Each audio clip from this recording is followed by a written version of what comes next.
اللہ کی خاطر بڑی سخت سزاؤں کے نشانات نظر آ رہے تھے. اللہ کی خاطر اس کو بڑی تکلیفوں کا سامنا کرنا. آج مسلمانوں کی بیٹیاں عافیہ صدیقی اور دوسرے مسلمان کافروں کی قید میں ہیں، صرف ڈالروں کے عوض، صرف پیسے کے عوض، صرف اپنی سرداری کے عوض، صرف اپنی وزارت کے عوض. مسلمانوں کا کتنا ظلم ہوا ہے. اور اس صحابی کی کیفیت دیکھ کر نا عمر ابن خطاب رضی اللہ عنہ اب اپنے جذبات پہ قابو نہ رکھ سکے.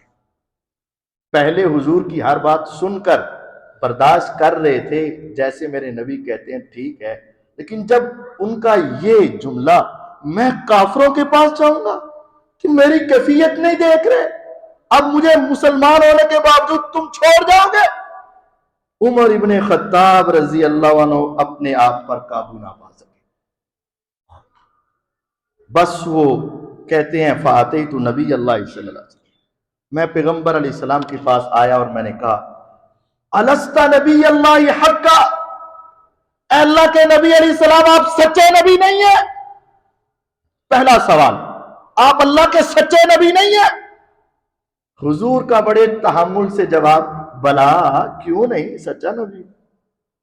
دوسرا سوال، السنا علی الحق وعدونا علی الباطل، ہم حق پر نہیں ہیں اور ہمارے دشمن باطل پر نہیں ہیں. آپ نے فرمایا بلا کیوں نہیں. تیسرا سوال، عمر رضی اللہ عنہ کے جذبات، فَلِمَ نُؤْتِي الدَّنِيَّةَ فِي دِينِنَا إِذًا، پھر حضور جب ہم حق پر مر جائیں تو جنت میں شہادت کا درجہ، اور وہ ہمارے دشمن باطل پر مر جائیں تو جہنم میں. آپ اللہ کے سچے نبی، پھر ہم اتنا لف کیوں رہے ہیں، اتنا نیچے کیوں لگ رہے ہیں، ان کی ہر بات کیوں مان رہے ہیں، آپ ان کے سامنے کیوں اتنا نرم رویہ رکھ رہے ہیں، ہر بات آپ ان کی مان رہے ہیں. میرے پیغمبر علیہ السلام نے ان کے سارے سوالوں کا جو جواب دیا، وہاں سے رسول سمجھنے کا مفہوم تمہیں یاد ہو جائے گا.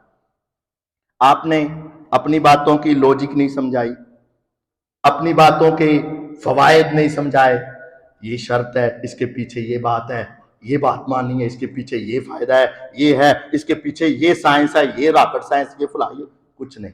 آپ نے ایک ہی بات کہی، اے عمر رضی اللہ عنہ، تیری ساری باتوں کا ایک جواب ہے، انی رسول اللہ، میں کون ہوں؟ میں اللہ کا رسول. وَلَسْتُ أَعْصِيهِ، میں اس کے حکم کی نافرمانی نہیں کر سکتا. میں نے جتنی باتیں مانی ہیں اپنی مرضی سے، میں نے ہر بات مانی ہے تو اللہ کی وحی کے ذریعے مانی. تمہیں سمجھ آئے نہ آئے، تیری عقل میں آئے نہ آئے، ظاہری طور پر درست ہو نہ ہو، بسم اللہ الرحمن الرحیم کو کاٹ کے بسمک اللہم کیوں لکھوایا؟ میرے اللہ نے کہا، میں نے مان لیا. محمد الرسول اللہ سے بجائے محمد بن عبداللہ کیوں لکھوایا؟ میرے اللہ نے کہہ دیا. میں نے یہ کیوں مان لیا کہ ہم اب واپس جائیں گے، آئندہ سال آئیں گے؟ میرے اللہ نے مجھے کہا. میں نے کیوں مان لیا کہ یہ بھی واپس چلا جائے؟ میرے اللہ نے کہا.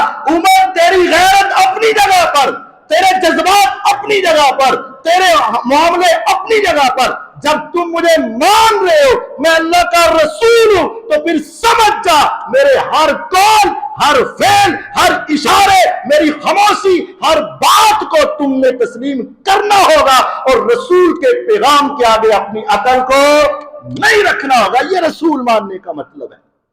ہمارے سامنے حدیث آتی ہے، قاری صاحب جی حدیث تو صحیح ہے لیکن سمجھ نہیں آ رہی. نہ آئے تمہیں سمجھ، یہ فیصلے کس کو سمجھ آ رہے تھے؟ یہ فیصلے کس کی عقل میں آ رہے تھے؟ کسی کی عقل میں نہیں آ رہے. حضور نے ان کی عقلوں میں داخل نہیں کیے، ایک ہی جواب دیا، خاموش، میں کون ہوں؟ اللہ کا رسول. بس تم مجھے اللہ کا رسول مانتے ہو، مان بس. وَلَسْتُ أَعْصِيهِ، میں اللہ کی کبھی نافرمانی نہیں کرتا. وَهُوَ نَاصِرِي، اور میرا رب ان باتوں میں بھی ہماری مدد کر کے دکھائے گا. ذرا چپ تو رہو. عمر رضی اللہ عنہ کے جذبات ذرا کافی تھے. حضور کے سامنے تو اس سے آگے ایک اور پھر سوال کر دیا، اولیس کنت تحدثنا ان صنعت البیت فنطوف به، حضور آپ نے کہا نہیں تھا مدینے میں کہ ہم بیت اللہ کے پاس جائیں گے اور ہم وہاں عمرہ کریں گے، طواف کریں گے؟ کہا نہیں تھا آپ نے؟ آپ نے کہا بالکل کہا تھا، لیکن یہ بتا میں نے کہا تھا کہ اس سال اور اس مہینے ہی کریں گے، یہ کہا تھا نا ہم بیت اللہ کا طواف کریں گے، عمرہ کریں گے، یہ کہا تھا نا، یہ کہا تھا کہ اس سال اور اس مہینے ہی کریں گے؟ کہتے ہیں میں نے کہا نہیں یہ تو نہیں آپ نے کہا، بس یہ کہا تھا طواف کریں گے۔ فرمایا پھر میں سچا ہوں، اللہ کی قسم تم طواف کرو گے اور یہاں آؤ گے، یہاں سے ہمیں کوئی روک نہیں سکے گا، لیکن صبر، ایک ذرا صبر، تھوڑی دیر۔ اب غور کیجیے گا حدیث صحیح بخاری کی 2731، عمر رضی اللہ عنہ کہتے ہیں میں یہاں سے نکلا اور سیدھا ابو بکر رضی اللہ عنہ کے پاس چلا گیا۔ جو سوال، جو ترتیب، جو جملے میں نے حضور سے کہے، وہی سوال، وہی ترتیب، وہی جملے جا کر ابو بکر رضی اللہ عنہ کے سامنے دہرا دیے۔ لیکن ابو بکر رضی اللہ عنہ کی فہم و فراست، عقل و دانائی، حکمت و دانائی اس قدر عظیم، جو جواب میرے آقا نے دیے وہی جواب ابو بکر صدیق رضی اللہ عنہ نے بھی ان کو سمجھایا۔ کہتے ہیں فاتحی تو ابا بکر، میں حضرت ابو بکر رضی اللہ عنہ کے پاس چلا گیا، فقلت یا ابا بکر، میں نے کہا اے ابو بکر، الیس ھذا نبی اللہ حقا، یہ اللہ کے سچے نبی نہیں ہے؟ میں نے کہا کیوں نہیں؟ میں نے کہا السنا علی الحق وعدونا علی الباطل، کیا ہم حق پر اور ہمارا دشمن باطل پر نہیں ہے؟ ابو بکر کہنے لگے کیوں نہیں؟ پھر میں نے ان سے کہہ دیا فلیما نوتی دنیت فی دیننا اذن، پھر ہم اتنا نیچے کیوں لگ رہے ہیں ان کے؟ جب ہم حق پر ہیں تو کیوں نیچے لگ رہے ہیں؟ تو ابو بکر رضی اللہ تعالیٰ نے کہا ایھا الرجل، عمر نے کہا کیا کہا؟ ایھا الرجل، اے آدمی ہوش میں آ، انہو لرسول اللہ صلی اللہ علیہ وسلم، وہ اللہ کے رسول ہیں۔ سمجھانے نہیں بیٹھے یار اس کا یہ فائدہ، یہ فائدہ، یہ فائدہ، یہ فائدہ، یہ فائدہ، دیکھنا ہمارے پاس کچھ نہیں ہے، پیسے نہیں ہیں، حالات نہیں ہیں، احرام باندھے ہیں، لڑائی سے بہتر یہ کوئی باتیں نہیں سمجھائی، ایک ہی جواب دیا انہو لرسول اللہ، اے عمر وہ اللہ کے رسول ہیں، سفید کریں سیاہ کریں، جو چاہے سو کریں، ہم ان کے سامنے اپنی عقل، ہم ان کے تابع ہیں، انہو لرسول اللہ صلی اللہ علیہ وسلم وَلَيْسَ يَعْصِي رَبَّهُ، اور وہ اپنے رب کی نافرمانی نہیں کرتے، وَهُوَ نَاصِرُهُ، اللہ اس کی مدد کر کے چھوڑے گا، فَاسْتَمْسِكْ بِغَرَضِهِ، جاؤ چلے جاؤ پیغمبر کے پاؤں پکڑ لو، اسی میں کامیابی ہے، اسی میں کامرانی۔ عمر رضی اللہ عنہ کو حکم کیا دیا ابو بکر نے، جا کر حضور کے پاؤں پکڑ لو، بس جو کہتے جائیں تم مانتے جاؤ۔ اب ابو بکر رضی اللہ تعالیٰ نے ان کو سمجھا دیا، حضور کا ادھر ان کے ساتھ وہ طے ہو گیا، وہ سارا لکھا گیا، ابو جندل سہیل کے بیٹے کو واپس بھیج دیا گیا۔ فلما فرغ من قضیۃ الکتاب، جب وہ سارا صلح نامہ صلح حدیبیہ لکھ دی گئی، قال لاصحابہ قوموا فانحروا ثم اہلکوا، رسول اللہ صلی اللہ علیہ وسلم نے اپنے صحابہ سے کہا کہ چلو اٹھو، جو تم قربانیاں لے کر آئے ہو یہ ساری ذبح کر دو، نہر کر دو، اور سر کے بال منڈواؤ اور واپس چلو۔ پہلا مسئلہ کہ عمرے میں قربانی کہاں آئی؟ مسئلہ یہ ہے کہ حج اور عمرے دونوں میں قربانی ہے، فرق یہ ہے حج میں قربانی فرض ہوتی ہے اور عمرے میں قربانی سنت اور نفل ہوتی ہے، اور اس کا تذکرہ دوسرے پارے سورۃ البقرہ میں بھی ہے۔ وَأَتِمُّ الْحَجَّ وَالْعُمْرَةَ لِلَّهِ، اللہ کے لیے حج بھی مکمل کرو اور عمرہ بھی مکمل کرو۔ فَإِنْ أُحْصِرْتُمْ فَمَا اسْتَيْسَرَ مِنَ الْهَدْيِ، اگر تمہیں راستے میں کسی وجہ سے روک دیا جائے تو جو تمہارے پاس قربانی میسر ہے اس کو وہیں ذبح کر دو۔ وَلَا تَحْلِقُوا رُؤُوسَكُمْ حتی یبلغ الہدی محلہ، اور جب قربانی وہ بیت اللہ کے قریب پہنچ جائے تو اس وقت اپنے بالوں کو منڈوا دو۔ یہ حکم ہے، یعنی حج اور عمرے دونوں میں قربانی ہوتی، اور عمرے میں قربانی کرنا نفل ہے، سنت ہے۔ تو آپ نے صحابہ سے کہا چلو قربانیاں جو لے کر آئے ہو کر دو۔ اب صحابہ رضوان اللہ علیہ مجمعین بڑے دل برداشتہ ہوئے کہ ہم تو کیا سوچ کر آئے تھے، کتنے سالوں کے تڑپ رہے تھے، 6 سال گزر چکے تھے۔ تو کہتے ہیں حضور علیہ الصلوۃ والسلام نے جب کہا نا فواللہ ما قام منہم رجل، سب کو سن کر ایسا سکتہ طاری ہو گیا۔ آپ نے 1 مرتبہ کہا، 2 مرتبہ کہا، 3 مرتبہ کہا، اور وہ کہ اب واقعتاً نہیں ہوگا۔ نبی کریم صلی اللہ علیہ وسلم کھڑے ہوئے اور فوراً گھر میں چلے گئے، اور آپ بڑے پریشان ہوئے کہ یہ کیا ہوگا۔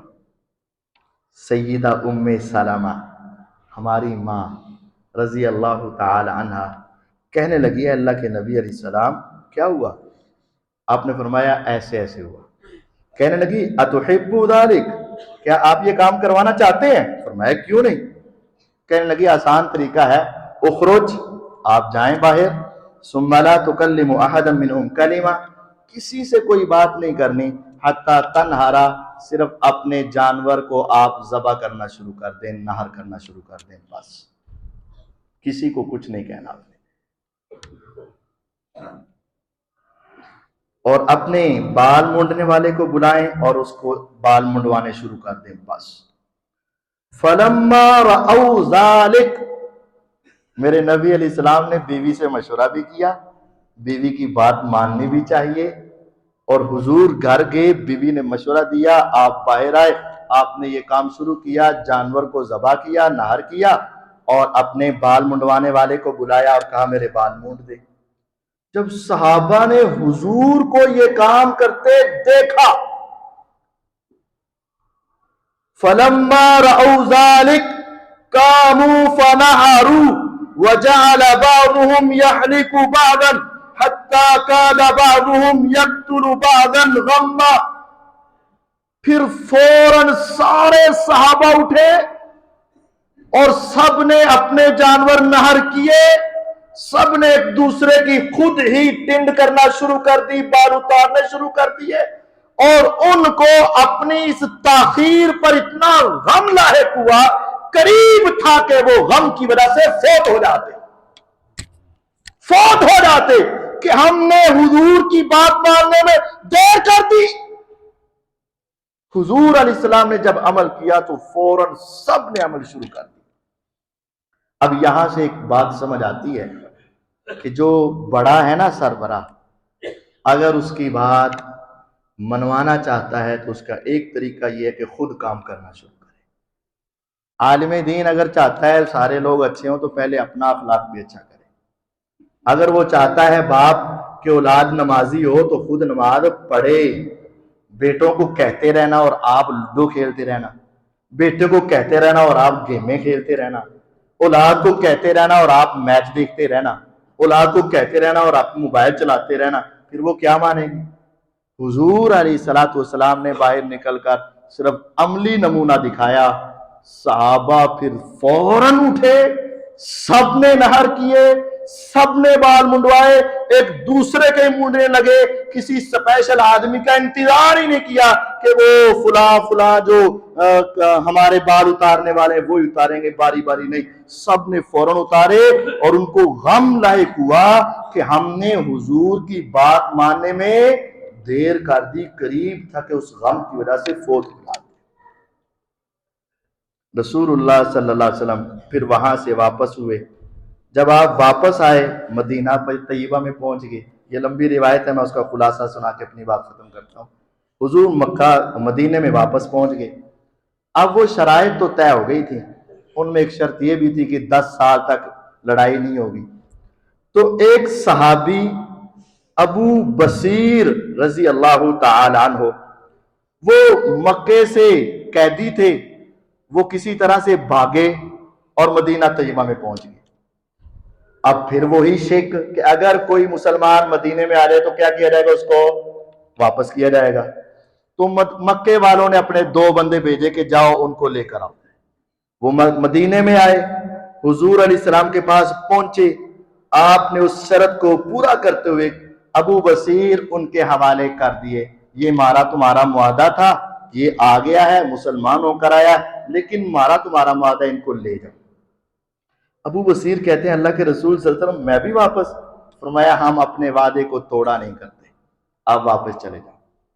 ابو بصیر رضی اللہ تعالیٰ عنہ حضور کی بات مان کر نکل گئے۔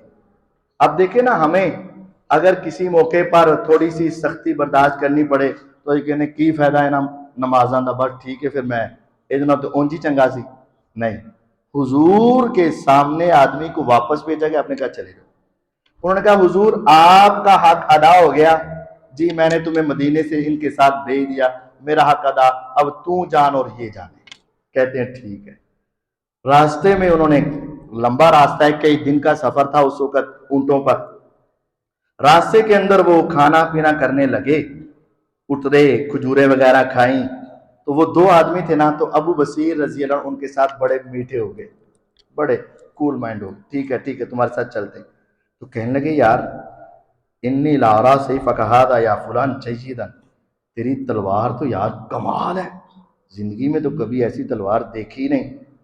تو وہ ذرا پھول گیا، کہنے لگا ہاں فست اللہ الآخر، دوسرے نے نکال کے کہا اچھا یار واقعتاً یہ تو بڑی عمدہ تلوار ہے۔ تو جو مالک تھا نا تلوار کا کہنے لگا لقد جربت به ثم جربت انه لجید، میں نے اس کا بڑا تجربہ کیا ہے، پھر بڑا تجربہ کیا ہے، یار یہ بڑی کمال تلوار ہے۔ وہ آپس میں اب باتیں ہونے لگی۔ ابو بصیر رضی اللہ عنہ کہنے لگے ارنی آزاد، دکھانا یار ذرا کس چیز کی ہے، کیسی ہے؟ وہ اپنائیت دے دی، انہوں نے وہ تلوار ابو بصیر کو پکڑا دی رضی اللہ عنہ۔ فلما امکنہ، جب انہوں نے صحیح طرح پکڑ لی نہ تلوار، تو انہوں نے ایک آدمی کافر کی گردن اتار دی، حتی باردا، وہ تو فوراً ہی ٹھنڈا ہو گیا، وفر الآخر، اور دوسرے نے دوڑ لگا دی۔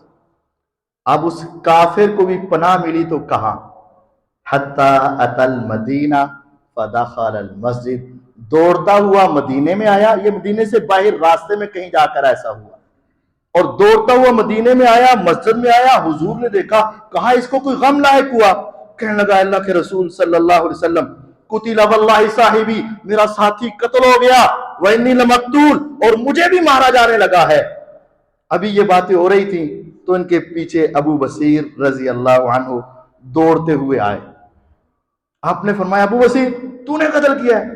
کہنے لگے حضور آپ نے اپنا وعدہ پورا کر دیا تھا، اب میں جانوں اور یہ جانے، راستے میں تو کچھ بھی ہو سکتا ہے نا۔ آپ نے فرمایا ویل امہ مسعر حرب، لگتا ہے تو جنگ کرا کے رہیں گا، تو کوئی لڑائی کروا کے رہیں گا، تو مسئلہ اٹھائے گا۔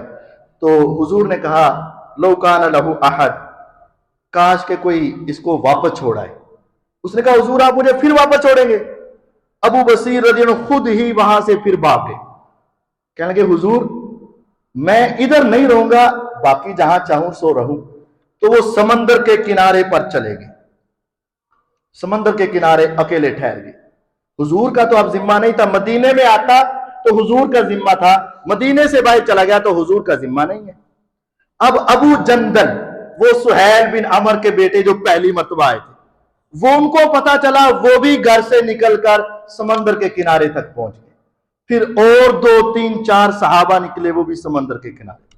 اب ہوا یہ کہ قریش کا کوئی قافلہ جو شام کی طرف جانے کے لیے نکلتا، وہ 8 10 افراد کا گروہ اس قافلے پر حملہ کر کے ان کا مال سمیٹ لیتا اور وہ آرام سے زندگی گزارنے لگے۔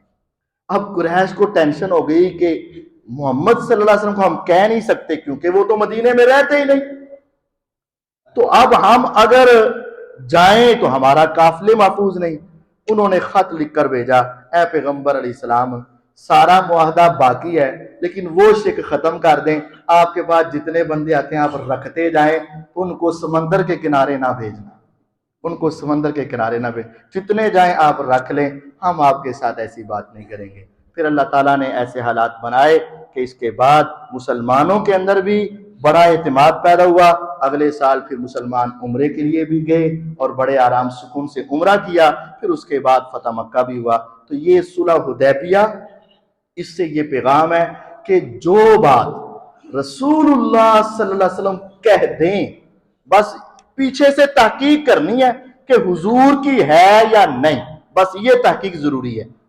بعض لوگ اپنی طرف سے کہتے ہیں نا حضور نے فرمایا، حضور نے فرمایا، ایسے نہیں، بس یہ تحقیق ضروری ہے کہ میرے نبی علیہ السلام نے کہا ہے یا نہیں، یہ تحقیق کر۔ جب کہہ دیا ہے نا، اللہ کی قسم، ساری دنیا کے تجربے، ساری دنیا کی عقلیں، ساری دنیا کے شعور، ساری دنیا کی باتیں ایک طرف ہوں اور ایک طرف محمد الرسول اللہ صلی اللہ علیہ وسلم کی بات ہو، تو ذہن میں یہ بٹھا لو، انہو لرسول اللہ، وہ اللہ کے رسول ہے، ولیس یعصی ربہ، وہ اپنے رب کی کبھی نافرمانی نہیں کرتے۔ جب بھی بولتے ہیں دین کے مسئلے میں اللہ کی وحی سے بولتے ہیں، وَهُوَ نَاصِرُهُ، اللہ اپنے پیغمبر کی مدد کر کے چھوڑتے ہیں۔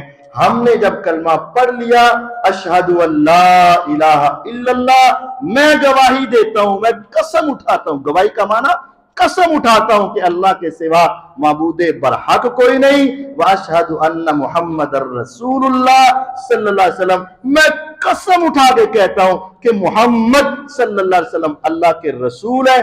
جب قسم اٹھا کے رسول مان رہا ہے، اللہ کا پیغام سنانے والا مان رہا ہے، پھر اس کے بعد اگرچہ مگرچہ دیکھیں دکھائیں چونکہ چنانچہ، یہ ساری باتیں ختم۔ جو کہہ دیا سو کہہ دیا، جو کہا سو حق کہا، جو کہا سو سچ کہا، اس کے آگے ساری باتیں ختم۔ اس کا نام ہے اللہ کے رسول کو رسول ماننا۔ اللہ تعالیٰ مجھے اور آپ کو صحیح رسول ماننے کی توفیق عطا فرمائے۔ وآخر دعوانا الحمدللہ رب العالمین۔